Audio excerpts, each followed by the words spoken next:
예. 우리 정도면 이제 교수님 그 생애부터 쫙 꿰뚫고 있어야 됩니다. 물리학을 하신 분인데 어떤 인권 문제, 동성애 문제, 차별 문제, 법적 문제뿐만 아니라 거리에도 나오시고 아까 말했지만 사람들도 만나고 계시고 너무나 많은 일을 하고 계십니다. 우리 김원필 교수님께 다시 한번 뜨거운 박수 부탁드립니다. 저도 아이들을 가르치는 사람이기 때문에 요약 정리를 잘해야 되는데 김원필 교수님의 그 말을 요약해보면 세 가지를 제가 요약해봤습니다. 한마디로 조기 성애화 맞죠? 안 되죠. 그 다음에 가족 해체 맞죠? 세 번째는 나쁜 사람들. 나쁜 사람들이 교과서만 아니라 어디도 있대. 인권국에도 있고 어디에도 있고 너무 많아서 그 위원들만 바꿔서는 안 된다 맞죠? 한번 같이 외워보겠습니다. 조기 성애화, 결사 반대, 조기 성애화, 결사 반대, 가족 해체, 막아내자, 우리 아이 지켜내자, 나쁜 사람들 쫓아내자, 나쁜 사람들 쫓아내자. 예, 나쁜 사람들 쫓아내자는 참 어색했지만 여러분들 함께 해주시니까 어색한 것이 아니라 진짜 쫓아내야 돼요. 맞죠? 맞습니다. 다음으로 우리 연사하실 분은 초등, 중등 자녀를 두시는데 학부모의 입장이자 미국 변호사로서 또 여성으로서 우리에게 발언해 주실 박수현 미국 변호사님 모시겠습니다.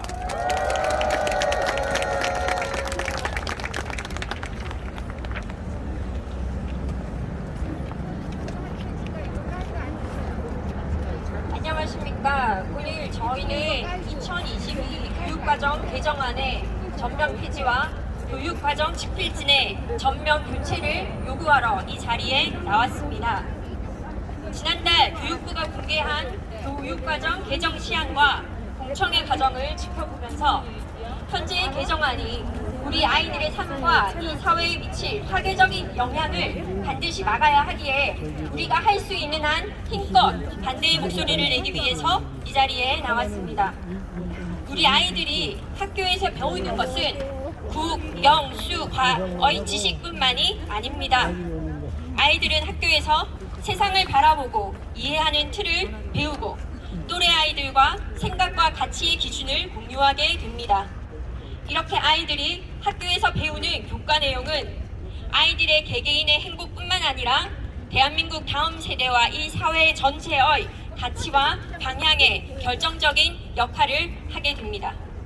저는 중학교, 초등학생 아들 둘의 엄마입니다. 지난 몇 년간 코로나 기간 동안을 지나면서 저는 어쩌다 아이들의 학교 줌 수업을 듣게 되었습니다. 그 덕분에 아이들이 학교에서 뭘 배우는지 잘 알게 되었습니다. 학교 교육이 왜 이렇지?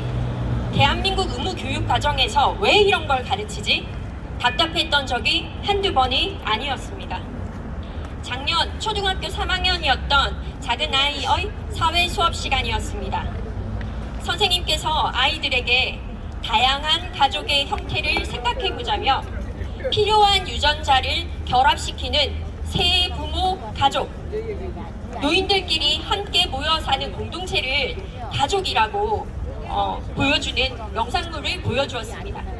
어떻게 초등학교 3학년 아이들에게 세 부모 가족을 가르치고 동거하는 노인들을 가족이라 가르칠 수가 있나 놀라서 알아봤더니 선생님도 곤란해하시면서 지난 정부 교육부가 발간한 교사용 지도서 자료에 따른 것이라고 말씀해 주셨습니다. 올해 봄에 있었던 일입니다. 중학교 2학년 아들의 가정 시간이었는데요. 선생님께서 가족은 사회의 변화에 따라 변화를 겪어왔고 앞으로도 계속 변화할 것이기 때문에 우리는 다양하게 변화하는 가족의 모습을 이해하고 긍정적으로 받아들이는 태도를 길러야 한다. 오늘날 삶의 방식과 가치관 등이 다양해지면서 가족의 의미도 변화하기 때문에 가족은 서로 유대감을 가지면서 상호작용하고 생활하는 공동체로 의미가 확대되고 있다고 말씀하셨어요. 제가 놀라서 수업 후에 교과서를 확인을 해보니 선생님께서 말씀하신 내용이 그대로 교과서에 나와 있었습니다. 정말 가족의 본질적인 의미가 바뀐 것일까요? 가족이 무엇입니까? 제가 아는 가족은 이렇습니다.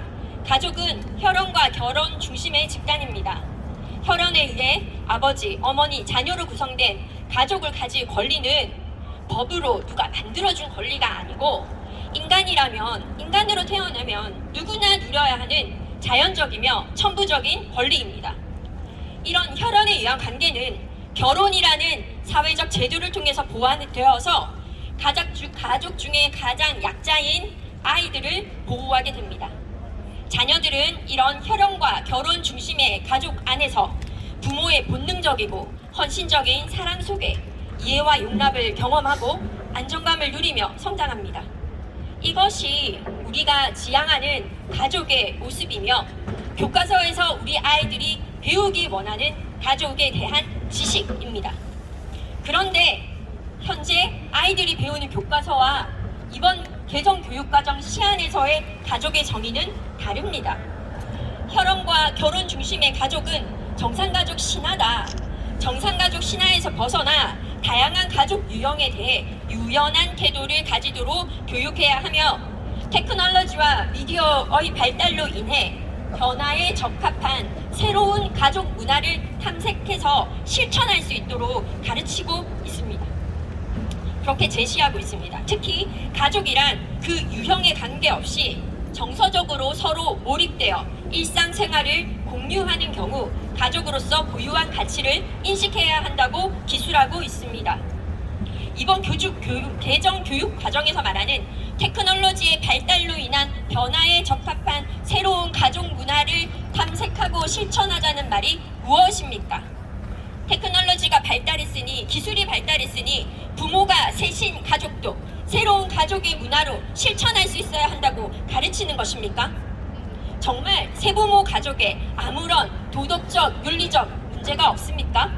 테크놀로지와 미디어가 더 빠르게 다양하게 발전되는 시대이기에 아이들에게 더욱 인간이란 어떤 존재인지, 도덕과 윤리는 무엇인지, 인간으로서 행복한 삶을 살기 위한 판단의 기준들은 어떤 것인지 그런 것을 가르쳐야 하는 것 아닙니까? 테크놀로지와 미디어의 발달로 인한 변화를 과연 우리가 받아들여야 하는 것인지 아니면 거부해야 하는 것인지 아이들이 스스로 판단하도록 가르치는 것이 교육 아닙니까? 테크놀로지와 미디어를 이끌어갈 아이들에게 일방적인 주입이 아니라 인간의 본질을, 인간으로서의 어떤 소중한 본질들을 다르게 판단할 수 있는 능력을 길러주는 것이 교육의 목적 아닙니까? 대한민국 헌법에는 혼인과 가족 생활은 양성의 평등을 기초로 성립되고 유지되어야 한다고 되어 있고, 건강가족기본법상 가족은 혼인, 혈연, 입양으로 이루어진 사회의 기본 단위라고 규정되어 있습니다.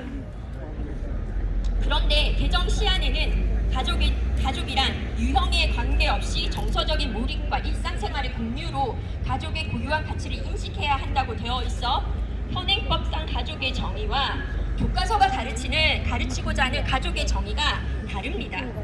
개정 시안과 같이 정서적으로 몰입되고 일상생활을 공유하는 공동체가 가족이라면 동성끼리 함께 사는 것도 가족이 되고 부모가 반드시 두 명일 필요도 없어지는 것입니다. 현재 초등학교 3학년 교사 지도서에서 노인들이 함께 사는 공동체를 확장된 가족의 예시로 보여주고 있다고 했죠.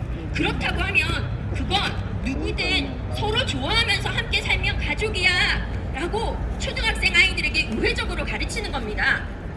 동성 간에도 서로 좋아하면서 함께 살면 가족이 되고 부부가 반드시 두 명이 필요도 없다고 가르치게 되는 겁니다. 그러나 동거는 동거고 우정은 우정입니다. 동거와 우정이 가족이 되어서는 안 됩니다. 현재 교육과정 집필진들은 혈연과 결혼 중심의 가족을 정상가족 신화라고 말하고 싶어 하지만 혈연과 결혼 중심의 가족은 신화가 아닙니다. 가장 현실적이고 자연스럽고 이상적인 가족의 모습입니다. 혈연과 결혼 중심의 가족은 무엇보다 가족 중 가장 약자인 아이들을 위한 것입니다. 어른들의 욕구를 충족하기 위해 아이들에게 무엇보다 소중한 친부모의 결혼으로 이루어진 가족을 무너뜨려서는 안 될 것입니다. 특히 동성으로 이루어진 가족을 인정하라는 것은 어른들의 성적인 욕구와 성적인 취향을 위해 아이들의 권리는 원천적으로 박탈되어도 좋다고 하는 것이므로 결코 용납될 수 없을 것입니다. 친아버지와 친어머니와 함께 가족을 구성하지 못하는 피치 못할 사정들이 현실에 존재하지만 그런 예외 사항들이 혈연과 결혼에 의한 가족이라고 하는 사회의 규범을 변경시킬 수는 없습니다. 피치 못한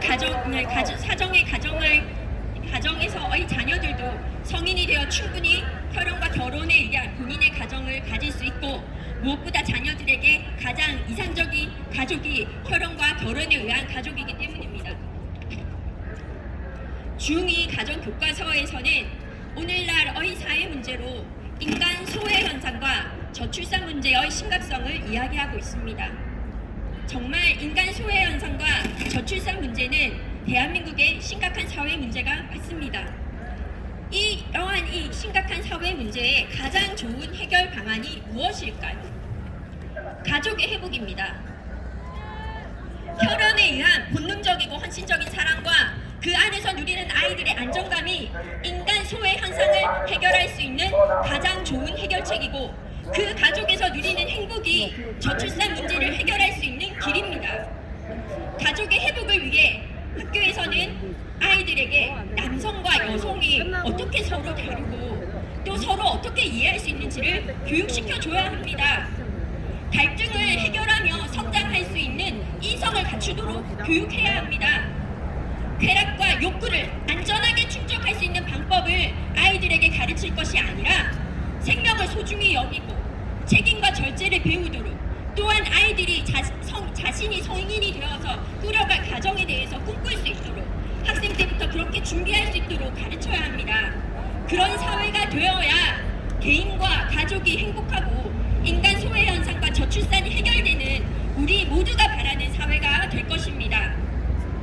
현재 교육과정 개정 공청회까지의 절차들을 지켜볼 때 지금의 개정 시안으로는 아이들을 보호하기 위한 교육을 할 수 없고 이 사회를 더 혼란스럽게 만들 것이 분명하므로 개정 시안은 반드시 전면 폐기되어야 합니다. 그리고 현재 집필진의 구성으로는 남녀 갈등을 줄이고 생명을 소중히 여기며 가장 약자인 아이들을 위한 혈연과 결혼에 의한 가족의 소중함을 교육하는 이 사회에 꼭 필요한 교육과정을 준비시키기에 매우 부적절하다고 판단되므로 현재 집필진도 전면 교체되어야 할